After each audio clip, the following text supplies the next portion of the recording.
And yes, the bar is open. Don't you want to have a couple minutes with me and hang out? Because quite honestly, you kind of want to. You know you do.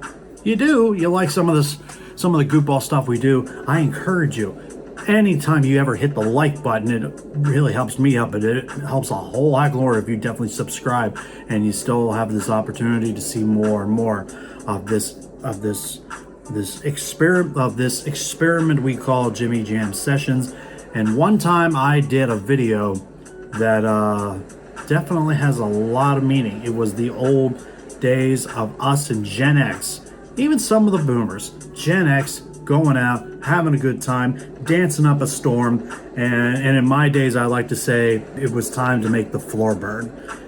That was just a fun time that I had back in the day when I was younger, and wanted to express that all the way. But there's a catch to that. You Generation Z people, you ruin it for everybody. Just want to tell you that right now. Until then, I get myself situated. Always encourage you guys to like, subscribe, follow all this stuff. And in the meantime, let's go to work.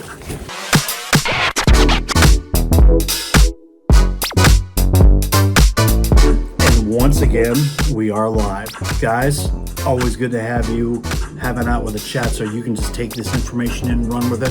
And by all means, as always, you like some of the stuff we do, hit the like, subscribe button, do whatever, do anything you can to help this kid push forward this channel as we go into 2024, because I love this hobby. This is something cool, something new, something to express everything that I've dealt with, and I'm going to definitely get a little bit of help down going into 2024 as I upgrade my system, and we're going to definitely get our podcast going. Until then, enjoy the comedic content that we do, but there's a lot of absolute lifetime things that we talk about.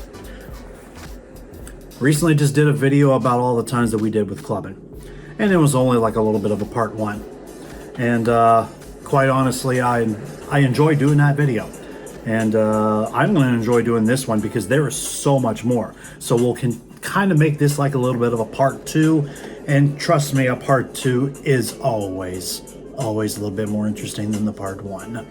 So in the meantime, back then we were talking about most of the different genres of the type of music that was going on, what you did for pre-gaming, what you the type of people that go out. You went out with groups. Did you go out with your friends? Girls went out with their packs, men went out with their packs, and they did everything they possibly could to do one job.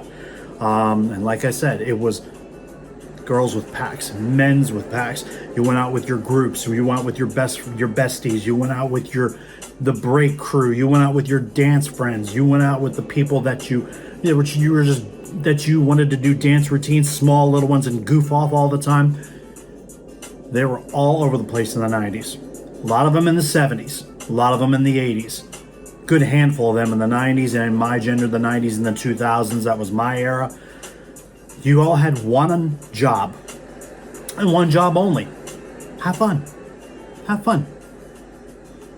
Just do what you have to do and have fun. Even if you screw up, have fun. Even if you had bullies all over the place that wanted to ruin your evening for you, have fun. They're not any better than anybody else. People still to this day, still deal with bullies.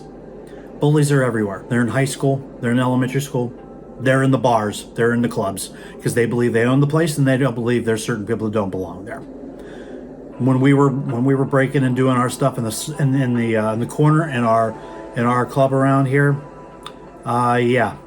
we were getting pinged with change, with quarters, dimes, nickels. Half the time, guys' girlfriends were going down to watch us dance. We made a lot of money that night. But as always, I digress. Everybody had a game plan to go out and have fun at a club, even at a bar, a club, to a local dance or whatever. Even if you were just goofing off, have fun. In case people don't know, there is no law to having fun. But Gen Z people will go on TikTok and do stupid crap, get away with it, and consider it having fun, and they think the law doesn't apply to them.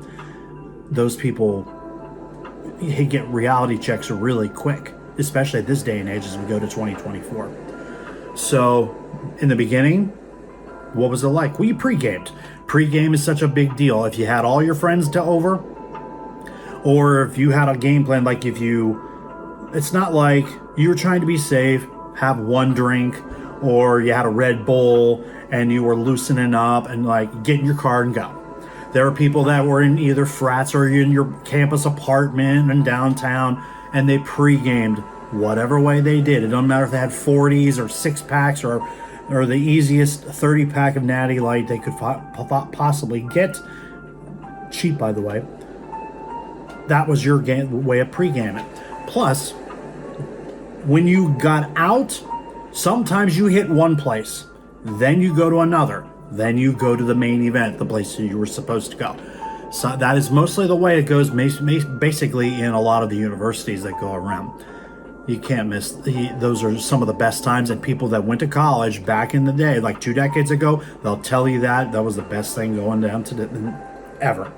Now, the lives of colleges today, with the Gen Z millennials running the ruck, sure, they still try to do their best to keep some of the same traditional things, but they have their own way of theory.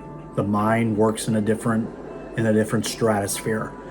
Some people do different things and just throws all the pre-gaming off and all the actual scheduling off. So you do what you have to do to get yourself prepared for the actual main event. So pre-gaming was fun. Sometimes you pre-game so hard you didn't even go out. And then you end up being the actual joke. And then you get blasted for it the next time you try to go out. And it makes it even more funny. So, yeah, pre-gaming was pretty cool, depending on where you're at.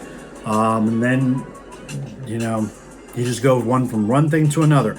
Now, it's mostly for most of the dance people. Most of the pop and lockers, the breakers, the hip-hops, the liquid pops, and regular steppers. Sometimes, we're any of those guys that I used to hang with sometimes, we were like a team. We were in pregame, we stretched. We stretched, had a water, stretched our limbs, and we knew it was kind of like time to go to work. That was our work. Sometimes that was our work, that was our fun, and we went out and did our thing. And people just look at us like we're complete doofuses. We didn't care. That was fun for us.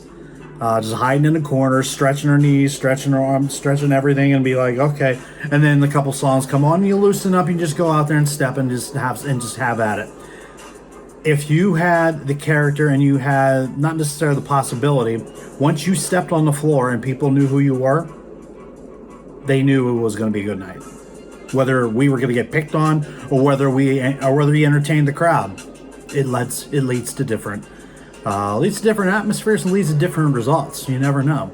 And that's what a lot of gangs and I wouldn't say a lot of gangs, but a lot of different type of dance crews, whether it was breakers or ravers or hip-hop people, doesn't matter if they were doing crunk or doesn't matter if they were doing just regular old 90s step. I remember just a lot of old 90s stuff that I used to do with the people in my in the crew that I knew my senior year at Phillipsburg Luciole, and I missed them dearly. But back then it was nothing but 90s power house step, and you would do that in almost every hip hop song, almost every house song that was out there. A lot of those steps were big, and when people did that stuff in sync, that ended up turning into be very possibly highlight of the night. Besides all like the big acrobatic flip stuff. If you did a backflip, you got a pop. If you did some groundwork, you got some pop. If you did some liquid pop, if you did you got a big, all that certain groundwork, windmills, all that crap. Whenever people saw a big time move, that was a big pop from the crowd.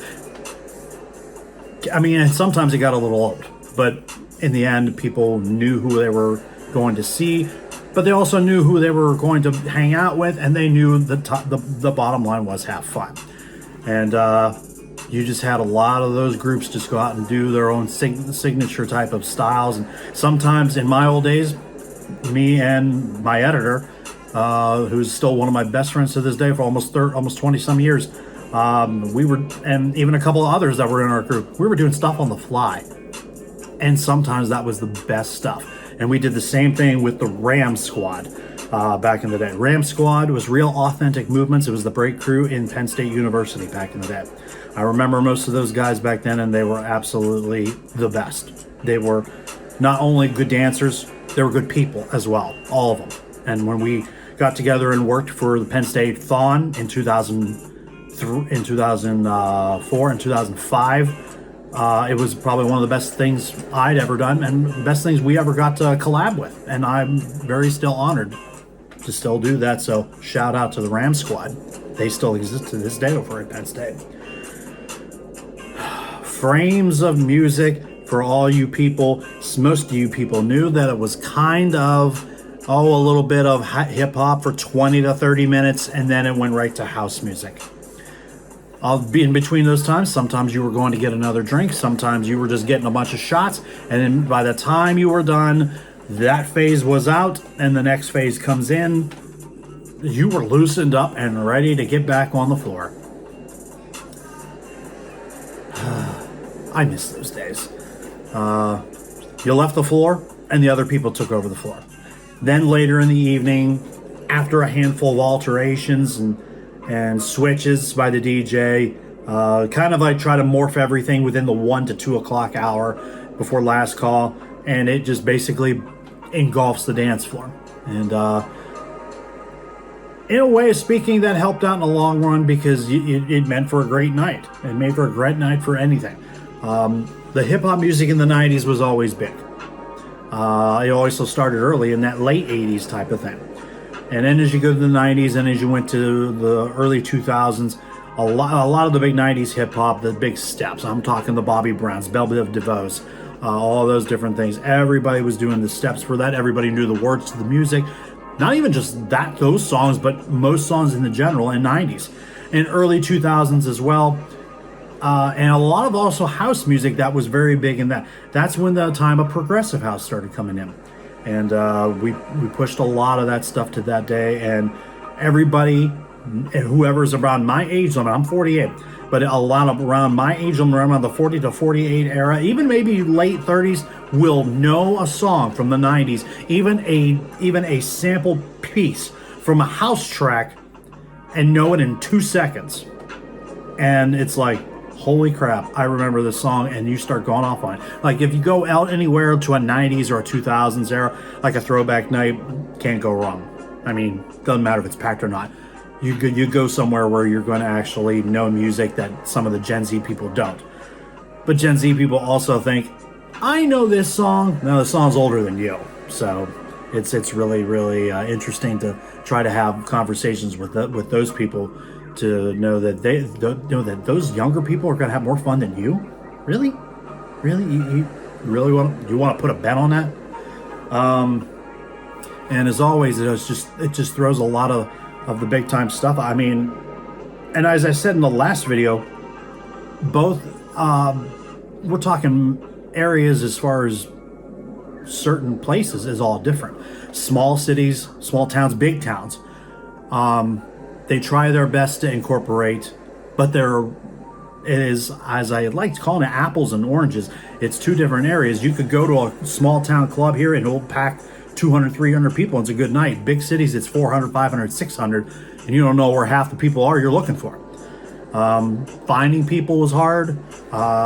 Meeting people there is hard, even though you think, well, I'm just going to be dancing in the middle of the circles and hopefully I just bump into the girl of my dreams. The girl will be the side way and be like, I hope he's, then be like, I want to dance with him. And you just do the stupidest crap you possibly be until you bump into each other, and then it's going to take 5 seconds to figure out if it was the right decision or not. And most of those times at clubs, that was a big thing. Making bad decisions. That's how you learn in life. And sometimes in the days of going out in clubs and going out to bars where there was a floor and there was a DJ and there was enough room for you to go out and dance and have fun, having fun was one thing, but making bad decisions was another. And you learn that in such the big comedic way, and it teaches you life lessons. So I personally wanted to get this little one out of here, so we'll call that a part 2. And I will say this. There is not necessarily dances anymore for the younger people. Back in the day, they were all over the place. In the 90s, late 2000s, early 2000s, even like all part of the 90s, late 80s, dances for the younger people, they were all around. They don't exist anymore. The younger people do not do that crap anymore. Whether it's Gen Alpha, Gen Z, they don't give a crap about teen dances. They don't. I will say that, and not necessarily put my mortgage on it. I don't recall it. I know DJs who have literally told me specifically that they would do a teen dance somewhere. There was hype on Facebook, hype on TikTok. Maybe 20 people showed up. The younger generation has killed dances for everybody, because obviously we are the one. That's why I always say to this day, we older people with no social media had more fun than you, the younger people with the Gen Alpha, Gen Z, Millennial. We had more fun than you. You guys are making it so difficult. So difficult. Not necessarily for the older people to have fun, but you're trying to, not necessarily, it's become a social media world. You're making your own fun, but that's what Instagram and TikTok's for. And you hopefully and pray to God above that your task at hand gets you 900,000 likes and your video goes completely viral. I really don't want to go hardcore into that, because quite honestly, that is none of my business. I have my own business to deal with, and shows everybody else. We're out to have fun. I'm sure you guys still do. And by all means, do you. Do you. Respect our authority, because we're the ones that had more fun than you did. And I can rest assured of that. I can say with experience that we had it pretty darn good. And again, did we have scandals? You're darn right we did. And if Twitter and Facebook and all that existed back in the 90s, and probably half of us probably would not be alive today. That comedically is kind of funny. But we're thankful for what we have now, and we're thankful for what we were able to accomplish back in the day. And that was have fun. I did that for almost 30 years as a dancer and a breaker.